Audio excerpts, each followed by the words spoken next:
중국에서 영구제명 징계를 받았던 손준호, 이 징계가 피파로부터 전 세계로 확대되지 않으면서 적어도 중국 외 국가에서는 선수 생활을 이어갈 수 있게 되었습니다. 손준호 측은 최우선적으로 K리그 복귀를 먼저 타진하겠다고 하는데요. 손준호는 K리그로 복귀할 수 있을까요?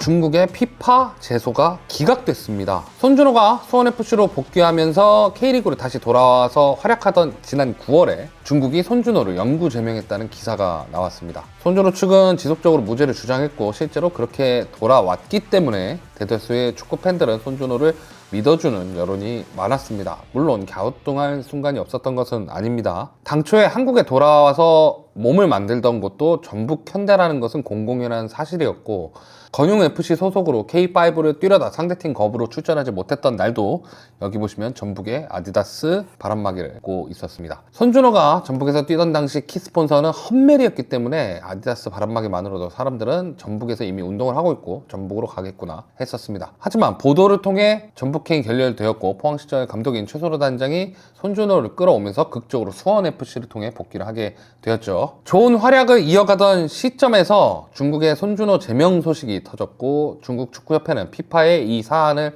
올려보내서 징계를 국제적으로 확대시킬 계획이라는 것까지 연달아 터지면서 사태가 심각해지기 시작했습니다. 그 이후 손준호는 수원FC와 계약을 해지했고, 그렇게 다시 혼자 몸을 만들어야 하는 순간으로 돌아갔고, 결국 이 사안으로 인해서 최선호 단장은 의회에서 사과를 해야 했습니다. 타 팀으로 이적을 추진할 수도 있었지만 징계가 피파로부터 어떻게 결정될지 모르는 상황에서 함부로 옮겼다가 어떤 일이 벌어질지 모르는 일이기도 하고, 물론 손준호를 찾는 팀도 없어서 그렇게 한 해가 넘어갔습니다. 그리고 지난 1월 25일 중국 축구협회 징계안을 피파가 기각하면서 영구제명 징계는 중국에서만 유효하며 타리그에는 영향을 끼치지 않게 되면서 다시 복귀길이 열렸습니다. 손준호 측은 최우선적으로 K리그 팀들을 먼저 접촉하면서 복귀를 타진하겠다고 하면서 다시 한번 국내 K리그 무대로 돌아올 계획이라고 합니다. 그렇다면 문제는 없을까요? 법리적인 문제는 해결이 되었습니다. 그런데 손준호의 기자회견에서 팬들이 등을 돌렸던 이유는 진징다오로부터 받은 돈 20만 위안, 그러니까 약 4천만 원여의 돈의 행방과 증명을 하지 못한 부분과 판결문에 대한 공개에 대한 이유가 겉돌기 시작하면서 시작이 됐었습니다. 그 때문에 손준호 측도 결국 수원FC와 계약을 해지했고, 하반기에 축구 관련 행사에 이름이 올라간 적이 있었지만 결국 참여하지 않았습니다. 앞서 언급한 전북 현대로 돌아가지 못했던 이유 중 하나가 전북 측이 손준호에게 무죄 증명이 가능한 서류를 달라고 했지만, 그러니까 중국 리스크죠. 그거를 손준호 측이 거부를 하면서 결렬이 되었던 것이고, 수원FC는 우선적으로 선수를 믿겠다는 자세로 협상을 하면서 그렇게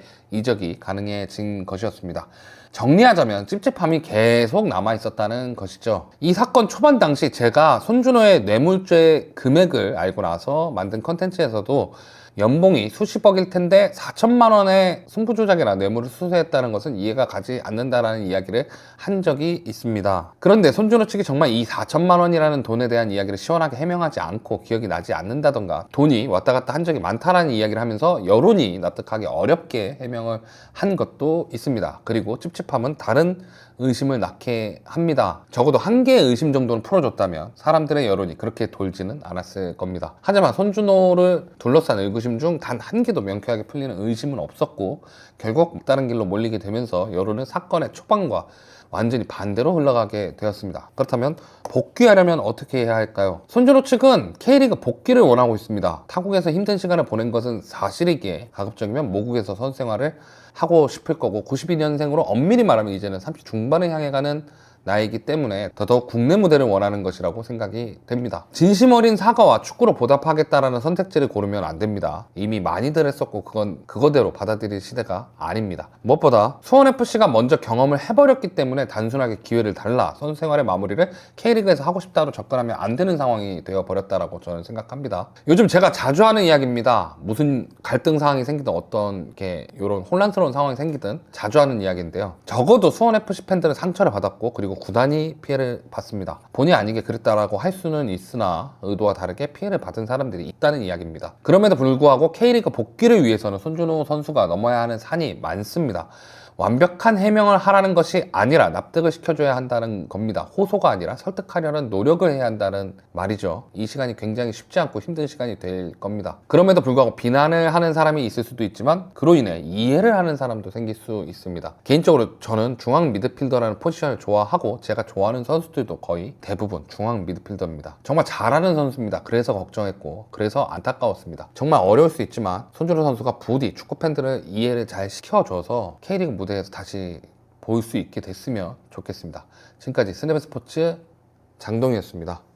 아직 수원FC에 있는 거지? 아니지, 수원FC랑 계약을 해지했지. 무적 선수지, 적이 없어. 그러니까 지금 소속팀이 없는 선수고 K리그로 복귀를 타진하겠다라고 하는 상황이고, 지금 또 겨울 이적 시장 이제 시즌을 준비하는 시기이기 때문에 지금 어떻게 그 징계는 확정이 됐고, 결국에는 여론적인 리스크를 안을 팀이 손준호 선수를 데려간다거나 혹은 그런 팀이 안 나타날 경우에는 이제 아시아 다른 리그로 가게 될 수도 있겠지. 근데 92년생이면은 한국 나이가 만 나이 말고 한국 나이는 몇 살이지? 34? 아무래도 K리그에서 뛰면은 조금 더 오래 뛸 수 있으니까 타국에서 뛰는 것보다 K리그 안에서 좀 오래 뛰고 여유롭게 좀 뛰어서 선수 생활을 마무리하려는 생각이 있는 것 같은데, 우리는 이제 이 사건을 끝까지 팔로우를 했었잖아. 그 사건을 팔로우하면서 그때 기자회견 때도 우리 둘이서는 그런 얘기를 했던 적이 있어. 왜 4천만 원에 대한 이야기를 분명하게 안 하지? 그런 부분들이 좀 팬들의 입장에서 이 부분을 굉장히 부정적으로 보는 팬들이 있을 거고, 팬들은 어느 정도 납득시키려는 노력을 해야 되지 않나 라는 생각을 하는 거지. 멘탈이 강할까? 멘탈이 강한 선수긴 한 것 같아. 왜냐면 1년 동안 감옥에 gat혀 있었잖아. 거의 1년여 동안 감옥에 gat혀 있는데 몸 상태를 비슷하게 유지했고, 심지어 나 그 몸 상태 비슷하게 유지했다는 말이 쉬울 수 있는데, 수원FC에 그러니까 어쨌건 훈련을 4월에 출소해서 귀국해갖고 2달 운동하고 수원FC 들어가서 경기를 바로 뛰었잖아. 근데 퍼포먼스적으로 이 선수가 공백이 있는 선수일까? 라는 생각이 안 들 정도로 좋은 퍼포먼스를 보여줬고, 그거 자체가 어찌됐건 자기가 프로 축구 선수라는 마인드를 갖고 있었던 건 맞는 것 같아. 손준호 측이 납득을 시키려고 하는 말은 그거야. 내가 4천만 원이라는, 그러니까 정확히 뭐 3,800 얼마더라고. 이 돈이 왔다 갔다 한 건 사실, 이 돈을 받은 것도 사실이지만 승부 조작으로 지목받았던 경기에서는 나는 최고의 활약을 했고 그 경기는 무승부로 끝이 났다 라고 이야기하는 게 골자인데, 이거는 결과론적인 거기 때문에 이게 설득이 되진 않지. 근데 어찌됐건 간에 나는 무죄다. 근데 3천만 원을 받은 건 맞다. 4천만 원을 받았다. 그게 문제가 됐다. 어찌됐건 간에 요 4천만 원에 대한 해명이 결국에는 지금의 상황을 이끈 거고, 결국은 뭐 중국 쪽도 그러니까 그건 것 같아. 이게 사건이 애매함의 연속인 게 승부 조작을 하진 않은 것 같아. 승부 조작을 했고 그 승부 조작에 대한 증거가 확실했다면 피파에서 손준호에게 영구제명 징계를 내렸을 거야. 앞으로 축구계 동작을 영구적으로 금지하는